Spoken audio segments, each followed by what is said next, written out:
Winback Farm, Delaware's #1 breeder, is home to outstanding stallions, including EL Platinum, who is a proven sire, multiple DSBF final winners. Also new in 2025 is Thunderously, a half-brother to O'Brien Award winner Resolve. Also standing is world champion He's Watching, winner of the Meadowlands Pace in 146-4. Nutcracker Sweet, half-brother to the award-winning Sweet Lou, and full brother to twice-millionaire Better Sweet, and Top Flight Angel, who has multiple stakes wins, including the prestigious Yonkers Trot. Also standing, Classic Card Shark and Sports Column. For more information, visit winbackfarm.com.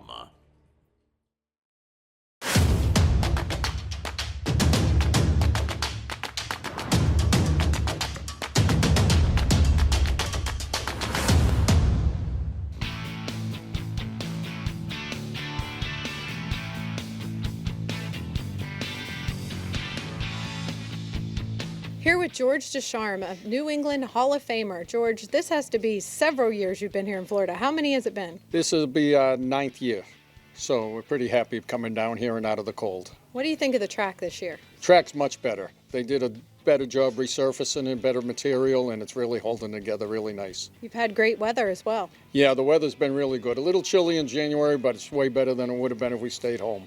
When will you head home? We'll head home the end of April. Keep the babies here. Vernon, the weather's still a little shaky in April, so we'll like to wait till close to the end.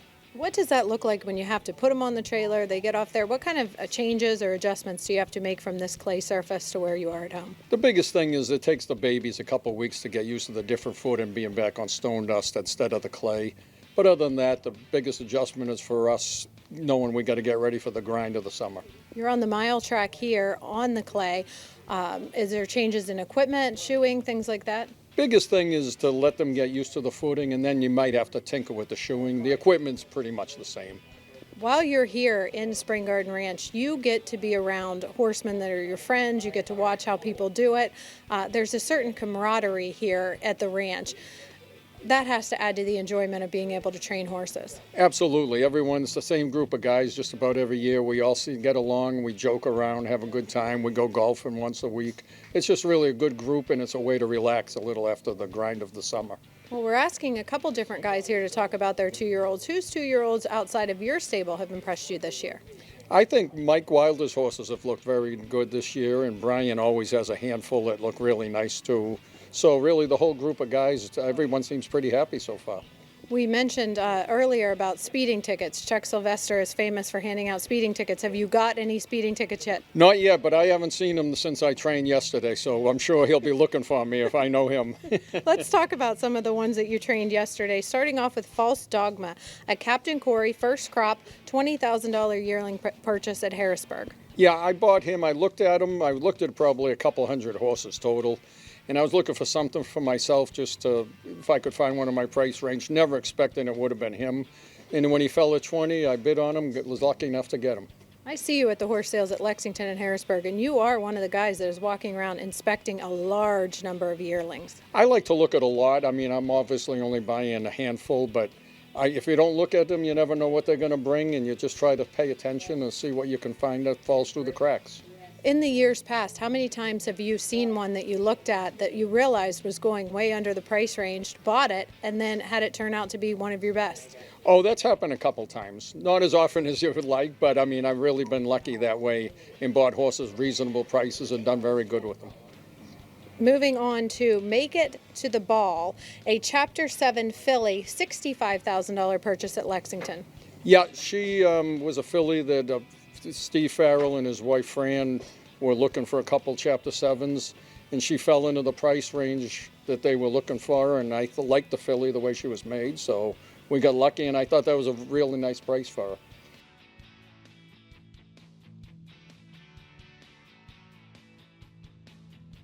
Moving on to Sharp 7, a $65,000 Harrisburg purchase, Chapter 7 again. Yeah, that was for Purple Haze, Wanda Policini. She was one of a few New York breds, and she likes to stay below 100 if she can, because she's been burned too many times going over. But that filly fell into her price range. I liked her, and she's training very nicely. Speaking of Wanda, she just recently received the Proximity Award, which is the highest honor for the United States harness riders. Can you tell me a little bit about her on a personal level? She's a great, great lady. Whatever you need, you just call her and she takes care of whatever I need, whatever's best for the horses. And when its time comes, if they're not good enough or it's time to retire, we can send them over there and they get a second home. What she's done for the business is very, very great. She put so much money and effort into the business, having the stable and racing as an owner, but now with her retirement efforts, it's just over the top. It is, and that's all she cares about is the well-being of the horse, and that's the first thing she always wants us to take care of. Moving on to Elqueen, a EL Titan, $95,000 Harrisburg purchase, you said is also eligible to the Massachusetts program. Yeah, she's Mass eligible also. That's another one Wanda, but we bought for Wanda, so it was New York and Mass, so it's a good fallback program. So you can make a little extra money at the end of the year, and it's only a small group of horses, so it makes it attractive to us. Explain to us a little bit, for those that may not know, what the Massachusetts program is, what you have to do to be eligible. In Massachusetts, the mare has to be in the state December 1st till the day she foals. After she foals, they inspect and make sure the foal's there, and then you can take it home to wherever that may be, and it's Mass eligible then. You said that the final goes for how much? 150. With legs of 80,000. 80,000, and they may get cut with some divisions, so you're still racing for 43 times in a final for 150, and they're small numbers. They're only 20 to 30 in each division usually, so. Front Battle is a tactical landing $25,000 Harrisburg purchase. Yeah, Wanda wanted the last day. She called me Wednesday morning and said, I'd like to find another one or two horses. And she said, I'd like, that one was, the second dam is the dam of a horse she had. I'm the answer. So she was interested in him. I thought he looked okay confirmation-wise, and I was able to buy it for her. The name change to Tactical Red now. What brought about that change? She changes the names and tries to incorporate the sire and the dam's names together somehow. So that's all up to her.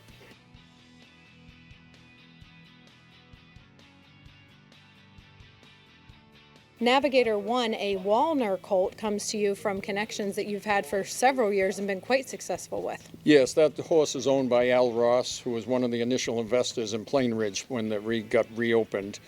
And we raced that mare, his mother, Be the Queen.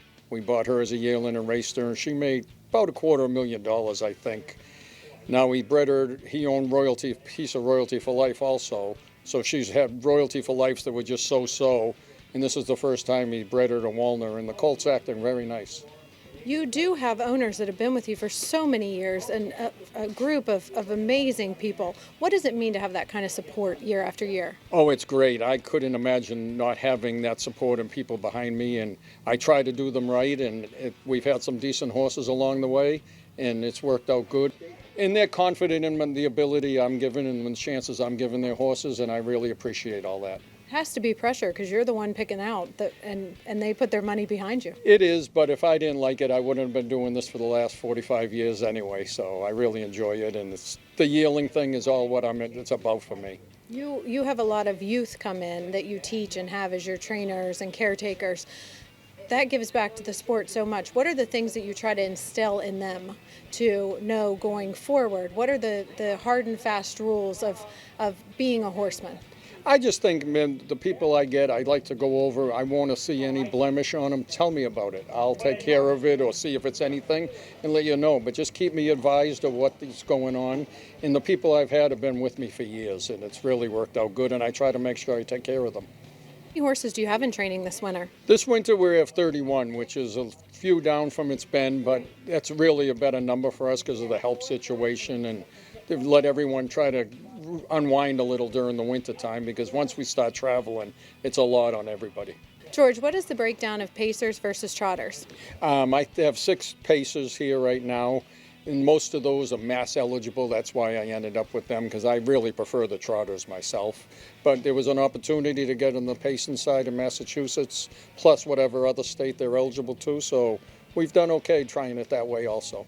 Where will you ship into when you head north? We'll go to Vernon Downs. That's where I go. It's pretty central located for because most of my horses are New York eligible, so I can ship around from there, and then we'll go to wherever the horses fit best, and we can make $1. Thank you so much for taking the time, and I wish you the best of luck in your 2025 season. Well, thank you very much. I appreciate it.